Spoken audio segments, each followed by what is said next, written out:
We talk endlessly about boomers, millennials, and of course Gen Z. But what about the generation that's kind of caught in the middle? Well, today we're diving deep into the psychology of Generation X, that often overlooked group born roughly between 1965 and 1980. Seriously, have you ever thought about that? It's a real mystery. They're sort of the quiet architects of our modern world, but they seem to exist in this cultural blind spot, stuck right between two much louder, much larger generations. This is the story of the forgotten middle child of history. You can think of Gen X as the bridge between the old analog past and the digital future we live in now. And, well, like a bridge, they often get walked all over without anyone even noticing. They aren't really defined by the big protests of the boomers or the internet explosion that defined millennials. No, they're defined by their quiet competence. And this right here, this perfectly captures the whole Gen X paradox. I mean, think about it. In their 20s and 30s, these were the people literally coding the first websites, building our entire digital infrastructure from scratch. But they were raised with a pre-internet value for privacy. So while they created the very tools of oversharing, they almost never used them that way themselves. To really, truly understand them, you have to go back, all the way back to their childhoods. This wasn't an era of helicopter parents and jam-packed schedules. Not at all. It was the era of the latchkey kid, and that one experience fundamentally shaped their entire psychological makeup. Just look at this number for a second, 7 million. By 1984, that's how many kids were estimated to be regularly unsupervised after school. This wasn't some niche thing affecting a few families. This was a massive, nationwide social experiment. A whole generation learned what it meant to come home to an empty house and just fend for themselves. And that experience created what psychologists have a fancy term for, a high contingency environment. So what does that actually mean? Well, think about it like this. If you forgot your house key, you were locked out, period. If you broke a glass, you had to clean it up before your parents got home. There was no one there to soften the blow. This hardwired their brains to understand on a gut level that actions have immediate and very real consequences.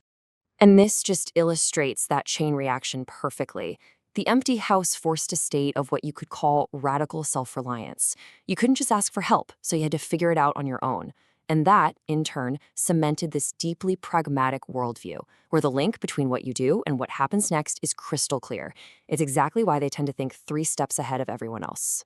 So what happens when an entire generation is raised on self-reliance and pretty harsh consequences? Well, they develop a kind of protective mindset, an armor built not really of cynicism, but of just stark, unblinking realism. And this realism wasn't just built from being home alone. It came from watching, firsthand, as major institutions failed all around them. They saw their parents' marriages crumble as divorce rates just skyrocketed. They watched their parents' generation, these loyal company men, get laid off. They saw government deception in huge scandals like Watergate and Iran-Contra. Trust was a very, very scarce resource. This quote, it just gets right to the heart of it. Psychologists might call it defensive pessimism, but if you asked a Gen Xer, they just call it being realistic. It's an emotional survival strategy, right? If you expect things to go wrong, you're never caught off guard. You're always prepared for that inevitable rug pull because you've seen it happen again and again and again. And this is where their signature traits really come from. That dry irony and sarcasm, it became a shield, a way to keep some emotional distance, to laugh something off before it has a chance to actually hurt you. And privacy wasn't really a choice. It was just the default setting. In a world without camera phones, your mistakes had a pretty small blast radius. So the whole idea of broadcasting your life just feels, well, fundamentally unsafe to them. Okay, so how does this whole psychological profile play out in the place they've probably had the most impact? The workplace. Their approach to work is just radically different from the generations that came before and after them. This comparison captures a massive shift in thinking. See, boomers were raised to believe in company loyalty. You give your life to a corporation, and it'll take care of you. Gen X watched that promise get broken over and over, so they placed their loyalty not in some institution, but in themselves. Their only real job security is being too competent to fire. And their work ethic was forged in these kinds of jobs. This wasn't about building a resume for college. This was a raw, unfiltered introduction to responsibility. I mean, when you're 12 years old and you're in charge of delivering the news to an entire neighborhood before the sun comes up, you learn what accountability is, and you learn it fast. And that brings us to a super crucial point. Their relationship with authority is, well, it's conditional. They have absolutely zero patience for a boss with a fancy title who doesn't actually know what they're doing. But if you've earned your stripes, if you've proven your competence, they will follow you anywhere. They respect the skill, not the suit.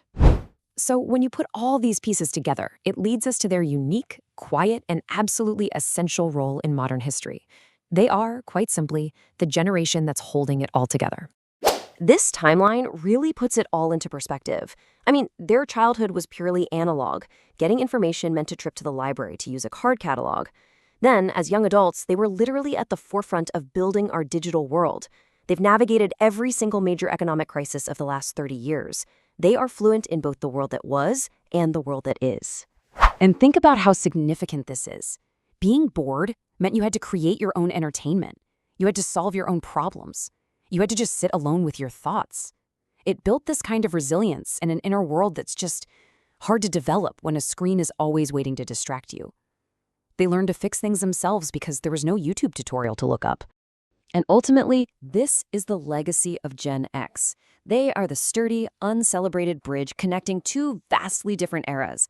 They don't ask for credit, they don't post about their struggles, they just do the work. And maybe the most Gen X thing of all is that they probably don't even care if we notice. But the real question is, what do we lose when we stop paying attention to the bridge that we all rely on?